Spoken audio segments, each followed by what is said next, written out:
मैंने भी अपनी बाहों को आर्यन की कमर के चारों ओर कस लिया था, पर जब मुझे ऐसा लगा कि आर्यन आगे भी कुछ करने की कोशिश कर सकता है, तो मैंने उससे धीरे से कहा, आर्यन प्लीज दरवाजा बंद कर दो। मेरी बात सुनकर आर्यन हंसते हुए बोला, इस समय यहां कौन आएगा? मैंने धीरे से मुस्कुराते हुए कहा, फिर भी तुम दरवाजा बंद कर लो ना प्लीज। आर्यन ने मुझे छोड़ा और दरवाजा बंद करने चला गया। वापस आकर उसने फिर से मुझे अपने पास खींच लिया और जैसे वो मुझे अपनी बाहों में भरने लगा, तो मैंने धीरे से कहा, आर्यन लाइट भी बंद कर लो प्लीज।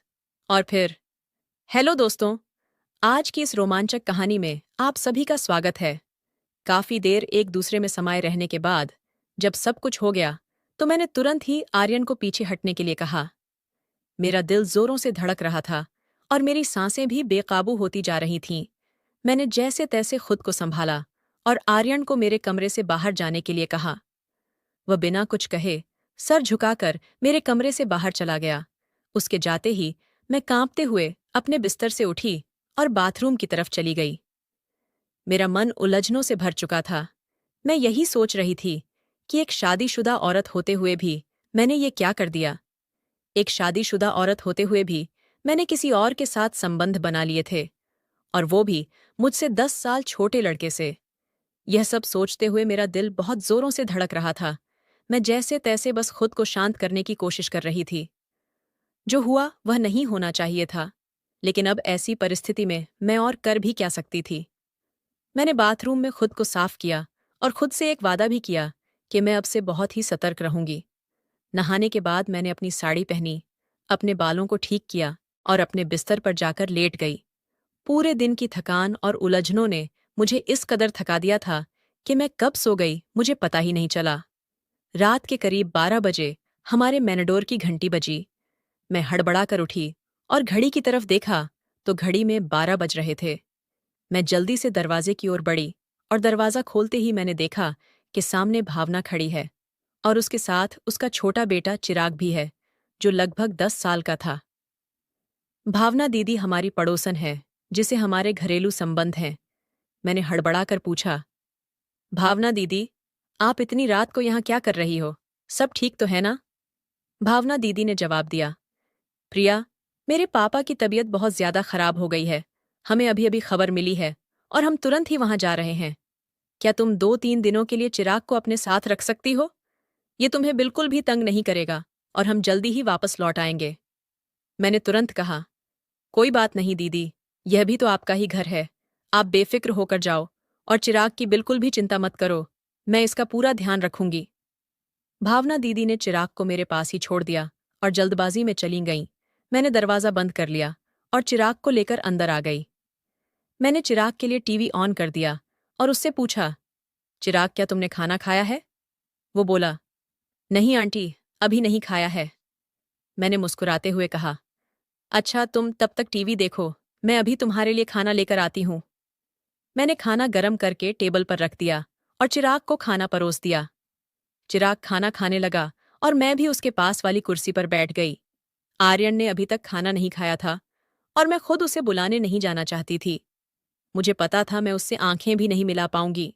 मैं यही सोच रही थी कि जो कुछ भी हुआ उसमें किसकी गलती थी, मेरी गलती थी या फिर आर्यन की गलती थी। कुछ देर बाद मैंने आर्यन के कदमों की आहट सुनी और उसके कदमों की आहट सुनकर मैं अपने विचारों से बाहर आ गई। मैंने बिना उसकी ओर देखे उससे कहा, आर्यन तुम भी खाना खा लो, मैंने खाना गरम कर दिया है। वो मेरे बगल वाली कुर्सी पर ही बैठ गया और चुपचाप खाना खाने लगा। मैं भी खाना खा रही थी, लेकिन मेरी नजरें बार बार आर्यन की तरफ जा रही थीं। मैं यही सोचती रही कि एक शादीशुदा औरत होते हुए भी मैंने ये क्या कर दिया। आर्यन ने खाना खाते हुए मुझसे पूछा, ये बच्चा कौन है? मैंने बिना आंखें मिलाए उसे जवाब दिया, ये भावना दीदी का बेटा चिराग है। उनके पापा की तबीयत अचानक बहुत खराब हो गई है, इसलिए वो उनके पास गई हैं और चिराग को हमारे पास छोड़ गई हैं। इसके बाद हम दोनों के बीच कोई बात नहीं हुई और आर्यन खाना खाकर अपने कमरे में चला गया। मैंने सारे बर्तन उठाए और किचन में रख दिए, फिर चिराग को लेकर अपने कमरे में चली गई और दरवाज़ा अंदर से बंद कर लिया। मैंने चिराग को अपने साथ ही लिटा लिया, क्योंकि वो एक छोटा सा बच्चा ही तो है। अगर मैं उसको अलग लिटाती तो शायद रात में उसको डर लगने लगता। चिराग मेरे बेड पर ही लेटा था और जल्दी सो भी गया, लेकिन मैं जाग रही थी। शाम की थोड़ी देर की नींद के कारण अब मुझे नींद नहीं आ रही थी। आज का दिन मेरी जिंदगी में एक नया मोड़ ले आया था। मेरे दिल और दिमाग के बीच लड़ाई चल रही थी। दिल कह रहा था कि आज जो भी हुआ है वह सही हुआ है, जबकि दिमाग इसे गलत ठहरा रहा था। मेरा दिल तो यही भी कह रहा था कि एक शादीशुदा औरत होते हुए भी मैं एक अधूरी सी जिंदगी जी रही थी, और अगर किस्मत ने मेरे लिए कोई रास्ता खोला तो इसमें क्या बुराई है। मैं अपने इन्हीं ख्यालों में खोई हुई थी कि अचानक से मेरे कमरे के दरवाजे पर दस्तक हुई। घर में मेरे और चिराग के अलावा सिर्फ आर्यन ही था, तो इसका मतलब दस्तक देने वाला आर्यन ही हो सकता था। मेरा दिल फिर से तेजी से धड़कने लगा था।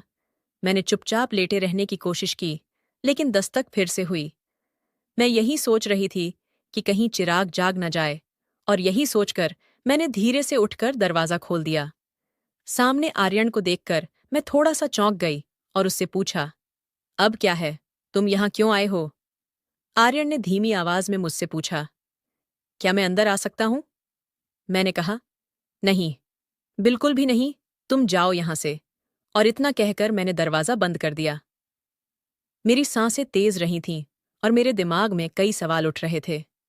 मैं सोचने लगी कि ये अंदर क्यों आना चाहता है? क्या वो फिर से मेरे साथ कुछ गलत करना चाहता है? नहीं, ऐसा नहीं हो सकता। चिराग भी तो मेरे कमरे में है, और एक बार जो गलती मुझसे हो गई वो मैं दोबारा नहीं दोहराऊंगी। अब ऐसा कभी भी नहीं होगा। लेकिन तभी मेरे दिल के कोने से एक आवाज आई, तो क्या हुआ अगर ऐसा हो भी गया? आखिरकार सबकी जिंदगी में ऐसे मौके आते हैं। अब जब एक बार सब कुछ हो ही चुका है, तो अगर दोबारा भी हो जाए तो क्या फर्क पड़ जाएगा? पिछले कई सालों से तुमने अपने आप को रोक कर रखा है, और अब जब मौका मिला है तो इसे गंवाना ठीक नहीं है। जिंदगी ऐसे मौके बार बार नहीं देती। मैं बिस्तर पर बैठी इन्हीं ख्यालों में डूब चुकी थी कि अगर मौका मिला है तो क्या इसे छोड़ देना चाहिए? आर्यन तो अभी जवान है, उसकी जिंदगी में तो ऐसे मौके और भी आएंगे, लेकिन मेरे लिए मेरे पास तो बस यह एक ही मौका है। क्या मुझे अपनी जिंदगी जीने का हक नहीं है? मैं इन्हीं विचारों में उलझी हुई थी। मेरे दिल और दिमाग के बीच जंग हो रही थी। आखिरकार मेरे मन की आवाज ने मेरे दिल की आवाज पर जीत हासिल कर ली। मुझे आर्यन के प्रति अपने पिछले व्यवहार के बारे में सोचकर अफसोस सा होने लगा। मैंने उसे बहुत ही गुस्से से अपने कमरे से भगाया था, और इस बात का मुझे बहुत ही दुख हो रहा था। मैं मुस्कुराते हुए अपने बिस्तर से उठी और अलमारी में से एक आकर्षक लाल रंग का जोड़ा निकालकर पहनने का विचार किया, और फिर बाथरूम में जाकर कपड़े बदल दिए। कपड़े बदलने के बाद मैं अपने कमरे में आई, और कमरे में आकर मैंने अपना हल्का फुल्का सा मेकअप कर लिया। मैंने अपना लाल रंग वाला जोड़ा पहन लिया था और ऊंची हील वाली सैंडल भी पहन ली थी। मैं बहुत ही सुंदर लग रही थी, और मैं यह सोचकर मुस्कुरा रही थी कि अगर आर्यन मुझसे नाराज भी हो गया होगा तो वो मुझे इस तरह देखकर बहुत ही खुश हो जाएगा। मैंने देख लिया था कि चिराग गहरी नींद में सो रहा है। मैंने धीरे से अपने कमरे की लाइट बंद कर दी और दरवाजा बंद करके सीढ़ियों से ऊपर चली आई। मेरा दिल जोर जोर से धड़क रहा था। जब मैं ऊपर पहुंची तो मैंने देखा कि आर्यन के कमरे का दरवाजा खुला हुआ है, और अंदर से हल्की हल्की रोशनी बाहर आ रही है। जब मैंने अंदर जाकर देखा तो आर्यन वहां नहीं था। तब तक मुझे पीछे से किसी के कदमों की आहट सुनाई दी। जब मैंने मुड़कर देखा तो वहां आर्यन खड़ा था। जब आर्यन मेरे करीब आया तो मैंने झिझकते हुए पूछा, तुम अभी तक सोए क्यों नहीं? आर्यन ने आगे बढ़कर मेरे एक हाथ को अपने हाथ में थाम लिया। उसकी नजदीकी से मेरे दिल की धड़कनें और तेज हो गई थीं। आर्यन ने मुस्कुराते हुए कहा, मुझे यकीन था कि आप मेरे पास जरूर आओगी। और इतना कहकर उसने मुझे अपनी तरफ खींच लिया। मैं बिना किसी प्रतिरोध के उसके पास चली आई। आर्यन ने मुझे अपनी बाहों में भर लिया था, और उसकी इन नज़दीकियों से मुझे एक अजीब सा सुकून महसूस हो रहा था। मैंने आर्यन के सीने में अपना चेहरा छुपा लिया और धीरे से बोली, आर्यन, मुझे बहुत डर लग रहा है। मेरी यह बात सुनकर आर्यन ने मुझे और भी ज्यादा प्यार से अपनी बाहों में कस लिया और पूछा, डर किस बात का लग रहा है? मुझे उसकी बाहों में बहुत असहज महसूस हो रहा था, लेकिन एक अजीब सा आकर्षण भी महसूस हो रहा था। मैंने धीरे से कहा, कोई हमें देख ना ले। आर्यन ने भी धीरे से कहा, यहाँ है ही कौन जो हमें देखेगा? आर्यन ने मुझे अपनी बाहों में कस लिया, लेकिन मैंने हिम्मत जताकर कहा, आर्यन अभी नहीं, यहाँ नहीं। आर्यन मेरे संकेत को समझ गया और वो मेरा हाथ थामकर मुझे अपने कमरे की ओर ले गया। जब मैं कमरे में पहुंची तो मेरी धड़कन और तेज हो गई। कमरे में पहुंचते ही आर्यन ने लाइट जलाई और फिर धीरे से मुझे अपनी बाहों में भर लिया। मैंने अपनी पीठ को अर्जुन के सीने से सटा दिया। हालांकि मैं अभी भी थोड़ा सा घबराई हुई थी, लेकिन आर्यन के सीने से लगकर मुझे थोड़ा सा सुकून मिल रहा था। उसने धीरे से मेरी गर्दन पर अपना सिर रख दिया, जिससे मेरा दिल जोरों से धड़कने लगा। आर्यन ने अपनी प्यारी आवाज में कहा, आज तो आपका हुस्न कुछ खास ही लग रहा है। आर्यन के होंठ मेरी गर्दन पर और उसका एक हाथ धीरे धीरे मेरी कमर के आसपास घूम रहा था। उसकी इस नज़दीकी का एहसास मुझे पागल कर रहा था, लेकिन मैं खुद को काबू करने की कोशिश कर रही थी। मैंने यह सब पहले कभी भी महसूस नहीं किया था। आर्यन ने मुझे चूमते हुए कहा, आपकी खूबसूरती ने तो मुझे घायल ही कर दिया है। फिर उसने अपने हाथ में पकड़े हुए ग्लास को मेरे होठों के पास ले जाकर कहा, इसमें जो भी है वो थोड़ा सा पी लो। मैंने उसे मना करते हुए कहा, नहीं आर्यन, मैंने पहले कभी भी नहीं पी है। और यह कहकर मैंने ग्लास को अपने होठों से दूर कर दिया। उसकी मीठी बातें से मेरी सारी हिचकिचाहट दूर हो गई और आर्यन ने जैसे ही ग्लास को फिर से मेरे होठों के पास लाया तो मैंने कुछ घूंट ले लिए। शुरुआत में मुझे उसका स्वाद थोड़ा कड़वा सा लगा, लेकिन कुछ और घूंट पीने के बाद इसका स्वाद मुझे अच्छा लगने लगा था।